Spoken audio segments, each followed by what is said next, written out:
let's get started making this meatloaf. Here I've got some ground turkey. Of course you can use some ground beef, and I've got some salt and pepper in there to season it as well. I like ground turkey because it's much leaner than ground beef, but of course you can just use ground beef.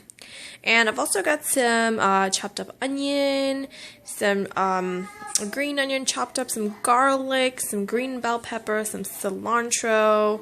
I'll have everything listed below, and I've also got an egg. And this is no traditional, meatloaf. This is just my way of doing it. In here I've got some Worcestershire sauce, some ketchup, and some barbecue sauce. I've also got some breadcrumbs and some milk. You can make your own breadcrumbs if you just want to grind up some pieces of bread, remove the crust, and put it in your food processor. But what I'm going to do is I'm going to blend all of my onions and garlic, and this is just one of the many ways that I do meatloaf. I have other recipes for it as well, but I love this recipe because it's really simple and the flavor just runs throughout the entire meatloaf, and my little one loves it because you don't get chunks of, bell pepper and onion and all of that in this. So I've just added all of my onion, garlic, green onion, and cilantro to my little blender cup. I'm also going to add in my ketchup, my barbecue sauce, and my Worcestershire sauce. And this is going to add as that liquid just to help everything blend up. So we're going to go ahead and cover this up and then blend it. And this is going to be a very moist meatloaf as well. This is going to help add moisture to it without adding a ton of extra milk and all of that. So I've added in my egg to my turkey, and I've blended up everything into a nice smooth paste.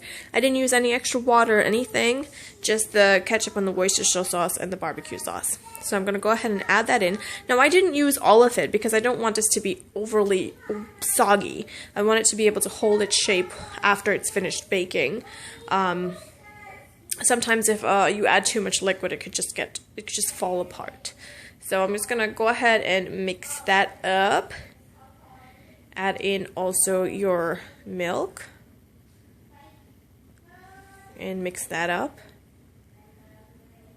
And then we're also going to add in our breadcrumbs. Now the breadcrumbs is completely as much as you want. You can add. I've added in about 3/4 of a cup in mine because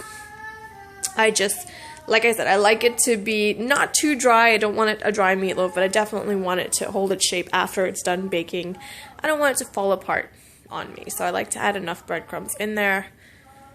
So just mix that up. I'm going to add a little bit more just to make it just a little bit more. But in total, I used 3/4 of a cup.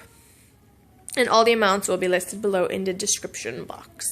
So I'm just going to go ahead and mix that up. And then we're just going to place it in our baking dish. My oven is preheated, by the way, to 350 degrees. So go ahead and make sure everything is nice and mixed up and put it in. Then we're going to go ahead and put it in our baking dish. Now I'm using a baking dish here, and I'm not using a loaf pan. I know a lot of people use a loaf pan for this. Even though I'm using turkey, it may render out some fat. Normally it wouldn't. That's just a piece of onion right there that didn't blend up properly, but that's fine. I'm just going to put my meat in there and mold it, but I'm not using a loaf pan because whatever fat that renders out, I don't want it swimming in the fat. It can drain out towards the side and I could remove it. I'm just going to form this into a loaf and with my hands, and then I'm going to pop it in the oven. It's going to bake at 350 for about 45 minutes, uncovered, and then after, when it's done, we're just going to top it with some sauce. For the sauce, I've got some brown sugar in my saucepan, and I'm putting over some cumin. I'm adding some barbecue sauce and some ketchup, and I'm just going to mix this until the sugar is dissolved. You definitely could skip this step. You don't have to add a topping for it. I really like that sweet tangy added to it with the top.